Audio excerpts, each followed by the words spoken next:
ఆధ్యాత్మిక మిత్రులకు నమస్కారం. ఈరోజు సుషుమ్నా నాడికి సంబంధించినటువంటి చాలా ముఖ్యమైనటువంటి రహస్యమైనటువంటి విషయాల గురించి చర్చించుకుందాం. ఇక్కడ మనకి సుషుమ్నా నాడికి సంబంధించి సుషుమ్నా నాడి అనేది వెన్ను అంటే మూలాధార చక్రం నుంచి స్టార్ట్ అయ్యి మనకి వెన్ను లోపల సన్నగా పైన సహస్రార చక్రం దాకా వ్యాపించి ఉంటుంది. ఈ సుషుమ్నా నాడినే తేజో నాడి అని కూడా అంటారు. అయితే దీంట్లో ముఖ్యంగా ఈ సుషుమ్నా నాడిలో మళ్ళీ ఒక 3 నాడులు ఉంటాయి. ఈ 3 నాడుల్లో ఇంకా వేరే వేరే నాడులు కూడా ఉంటాయి, కానీ ముఖ్యమైనవి ఈ 3 నాడులు. ఈ 3 నాడుల్లో ముఖ్యంగా వజ్రిణి, చిత్రిణి, బ్రహ్మిణి అనేటువంటి ఈ 3 నాడులు కూడా చాలా ముఖ్యమైనటువంటి నాడులు. దీంట్లో ఈ వజ్రిణి నాడికి ఈ చక్రాలు అనేవి అటాచ్ అయ్యి ఉండటం అనేది జరుగుతుంది. కోన్ షేప్ లో ఈ చక్రం దీని నుంచి అటాచ్ అయ్యి బయటికి రావటం అనేది జరుగుతుంది వజ్రిణి నాడికి.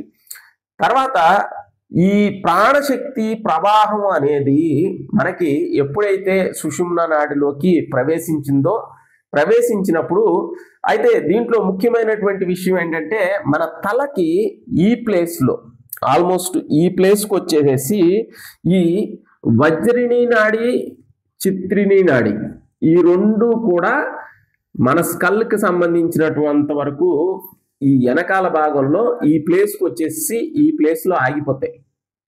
కానీ బ్రహ్మనాడి మటుకు వెన్ను నుంచి స్ట్రైట్గా మనకి సహస్రారం అంటే ఈ తల పైభాగం ఈ ప్లేస్ వరకు కూడా ఈ బ్రహ్మనాడి అనేది వ్యాపించి ఉంటుంది. మనకి ముఖ్యంగా ఈ బ్రహ్మనాడి అనేది యాక్టివేట్ చేయటం అనేది మనకి అన్ని సాధనల యొక్క ముఖ్యమైనటువంటి ఉద్దేశం. ఎందుకంటే ఈ బ్రహ్మనాడి అనేది యాక్టివేట్ అయితేనే బ్రహ్మ జ్ఞానాన్ని పొందటం అనేది జరుగుతుంది. ఇక్కడ బ్రహ్మము అంటే వేరే విషయం కాదు, అంటే శాస్త్రానుసారంగా బ్రహ్మము అనేటువంటి పదాన్ని వాడతారు, కానీ మనం వాడుక భాషలో వాడేటువంటి ఆత్మజ్ఞానం ఏదైతే ఉందో ఈ ఆత్మజ్ఞానానికి సంబంధించినటువంటి పరిపూర్ణమైనటువంటి జ్ఞానం ఈ బ్రహ్మనాడి ఎవరికైతే యాక్టివేట్ అవుతుందో వాళ్ళకి కలుగుతుంది. ఎందుకంటే ఈ బ్రహ్మనాడి ఏదైతే ఉందో ఈ బ్రహ్మనాడి ముఖ్యంగా యాక్టివేట్ అవ్వటానికి ముఖ్యమైనటువంటి విషయం ఏమిటి అంటే క్లియర్గా మనకి ఉన్నటువంటి 2 ముక్కు రంధ్రాల ద్వారా ఇది లెఫ్ట్ సైడ్ నాస్ట్రల్ ఏదైతే ఉందో ఇది చంద్రనాడి, రైట్ సైడ్ నాస్ట్రల్ ఏదైతే ఉందో ఇది సూర్యనాడి. ఓకే, సూర్యనాడి. ఈ చంద్రనాడి, సూర్యనాడి అనేవి ఈ 2 కూడా మనకి డైనమిక్ ఎనర్జీకి సంబంధించినవి. డైనమిక్ అంటే చంచల ప్రాణానికి అంటే ఎప్పుడూ కూడా కదలికతో కూడినటువంటి ప్రాణశక్తికి సంబంధించినటువంటివి, మాయకి సంబంధించినటువంటిది అయినటువంటి ఈ ప్రాణశక్తి ఏదైతే ఉందో అది చంచలంగా ఉన్నప్పుడు మాయాశక్తిగా ఉంటుంది. ఆ చంచల ప్రాణం ఏదైతే ఉందో అది ఈ 2 ముక్కు రంధ్రాల ద్వారా మనం శ్వాసించేటువంటి శ్వాస ఏదైతే ఉందో అది కదలికతో కూడింది, మాయకు సంబంధించినటువంటి చంచల గుణానికి సంబంధించినటువంటి ప్రాణశక్తి ఇది. రెండోది వచ్చేసేసి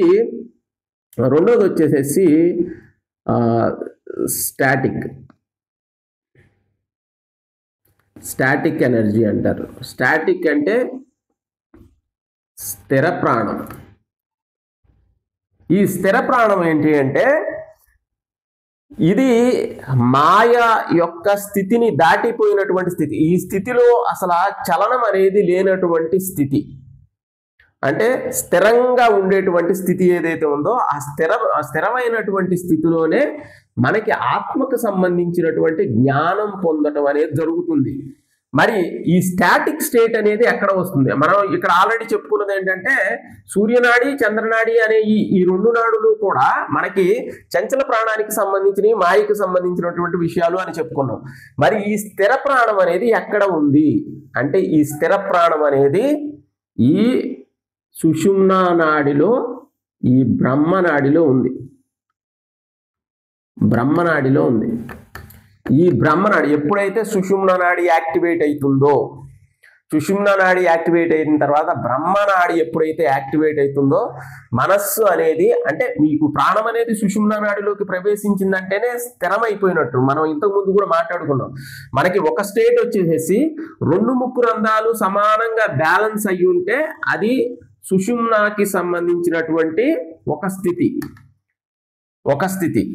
రెండో స్థితిలో అసలు ఆ శ్వాస అనేది కంప్లీట్గా లుప్తం అయిపోతుంది, ఆగిపోతుంది. ఆ స్థితిలో మీకు స్టాటిక్ ఎనర్జీ అనేది యాక్టివేట్ అవుతుంది, అంటే స్థిర ప్రాణం అనేది యాక్టివేట్ అవుతుంది. ఆ స్థితిలో మీకు బయట శ్వాస అనేది ఉండదు, కానీ చాలా ప్లెజెంట్గా ఉంటారు. భయపడాల్సిన అవసరం ఏమి ఉండదు, చాలా హ్యాపీగా ప్లెజెంట్గా ఉంటారు. శ్వాస లేకపోయినప్పటికీ కూడా చాలా ఆనందకరమైనటువంటి ప్లెజెంట్గా ఉండేటువంటి స్థితిలోనే ఉంటారు. ఆ స్థితిలో ఉన్నప్పుడు మనకి ఈ స్టాటిక్ ఎనర్జీ అనేది మనకి ఏర్పడుతుంది. ఈ బ్రహ్మ ఈ యాక్చువల్గా దీన్ని శూన్యం అనండి, లేకపోతే చైతన్యం అనండి, లేకపోతే ఇక ఏదైనా మౌనం అనండి, ఏదన్నా కానీ ఈ స్థితిలో మనకి ఇది స్థిరమైనటువంటి స్థితిలోనే మనకి ఆత్మజ్ఞానానికి సంబంధించినటువంటి జ్ఞానం అనేది కలగటం అనేది జరుగుతుంది. బ్రహ్మజ్ఞానం అంటాం దాన్ని. ఈ బ్రహ్మజ్ఞాన స్థితిలో ఎవరైతే ఉంటారో, యాక్చువల్గా ఇక్కడ మెయిన్గా చాలా మంది విషయం ఏంటంటే, ఏదో లోపల ఇక్కడ మీరు అంతర్ముఖమైన వాళ్ళకి ఇది క్లియర్గా అర్థమవుతుంది. అంతర్ముఖమైనటువంటి స్థితిలో ఒకటి 2 దీంట్లో ఇది ఏం కనిపించింది అంటే, ఇక్కడ ఆకాశతత్వం కనిపించింది. ఎవరికి కనిపించింది? ఇంకొకళ్ళకి కనిపించింది. అంటే ఇక్కడ మళ్ళీ 2 ఉన్నాయి అంటే ఇంకా పూర్తి అవ్వలేదు అని అర్థం. మీకు ఈ 2 కూడా లయం అయిపోయి ఒకటే అవుతుంది. దాన్నే వన్నెస్ అంటాం. ఈ వన్నెస్ స్టేట్ ఏదైతే ఉందో, అసలు ఇక్కడ డౌట్స్ ఉండవు, లేకపోతే రకరకాలైనటువంటి విషయ వ్యవహారాలు ఉండవు. కామ్ స్టేట్ ప్లస్ ఎటువంటి సంకల్ప వికల్పాలు లేనటువంటి స్థితి. ఈ స్థితిలోనే మనకి ఆత్మజ్ఞానంలో పరిపూర్ణమైనటువంటి స్థితిలోకి వెళ్ళటం అనేది జరుగుతుంది. ఈ పరిపూర్ణమైనటువంటి స్థితిలో కంటిన్యూగా ఉండాలి. ఎందుకంటే చాలా మందికి సాధన చేసేటప్పుడు ఆలోచన లేనటువంటి స్థితి, లేకపోతే ప్రశాంతమైనటువంటి స్థితి ఇది కలుగుతూ ఉంటాయి, కానీ ఈ పర్మనెంట్గా ఉండవు. మళ్ళీ బయట ఏదైనా ఒక సమస్య వచ్చినా, ఇబ్బంది వచ్చినా మళ్ళీ మనస్సు అనేది చంచలం అయిపోతూ ఉంటుంది.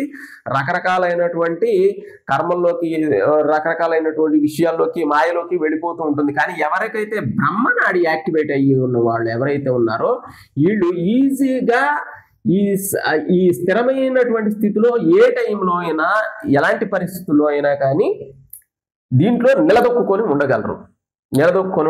మనకి క్రియాయోగకు సంబంధించినటువంటి ప్రాణాయామాలో మనం పూర్తిగా సుషుమ్నా నాడితో చేసేటువంటి సుషుమ్నా నాడి, అంటే ఈ సుషుమ్నా నాడి ద్వారానే ప్రాణాయామం చేయటం అనేది జరుగుతుంది. ఈ సుషుమ్నా నాడి యాక్టివేట్ అయిన తర్వాత కొంతకాలానికి మనకి సహస్రార చక్ర ఎప్పుడైతే యాక్టివేట్ అవుతుందో అప్పుడు మీకు బ్రహ్మనాడి యాక్టివేట్ అవడం అనేది స్టార్ట్ అవుతుంది. ఎప్పుడైతే ఈ బ్రహ్మనాడి యాక్టివేట్ అయిందో ఇక మనకి బాహ్యంగా వచ్చేటువంటి ఇబ్బందుల నుంచి మనం ఆటోమేటిక్గా ఏ స్థితిలో ఎక్కడ ఉన్నా, ఏ పరిస్థితుల్లో ఉన్నా కానీ ధ్యానం కుదరకపోవటం, మనస్సు లయం అవ్వకపోవటం అనేటువంటి స్థితి ఉండదు. అంతేకాకుండా ఆత్మజ్ఞానానికి సంబంధించినటువంటి ప్రతి ఒక్క విషయాన్ని పిన్ పాయింటెడ్గా, క్లియర్ కట్గా అర్థం చేసుకునేటువంటి శక్తి అనేది కలుగుతుంది. కాబట్టి మనకి క్రియలో దీన్ని యాక్టివేట్ చేయటం వేరే ద్వారా యాక్టివేట్ చేసేటువంటి పద్ధతులు ఉండవచ్చు, కానీ క్రియాయోగంలో యాక్టివేట్ చేసేటువంటి విధానం చాలా సులభమైనది, చాలా స్పీడ్ అయినది. అంతేకాకుండా చాలా సేఫ్గా వెళ్ళేటువంటి, సురక్షితంగా వెళ్ళేటువంటి మార్గం ఇది. కాబట్టి ఈ క్రియ తీసుకొని ఈ క్రియా ప్రాణాయామం చేయటం ద్వారా కేచిరీ ముద్ర అనేది కూడా బ్రహ్మ గ్రంథిని మనకి యాక్టివేట్ చేస్తుంది.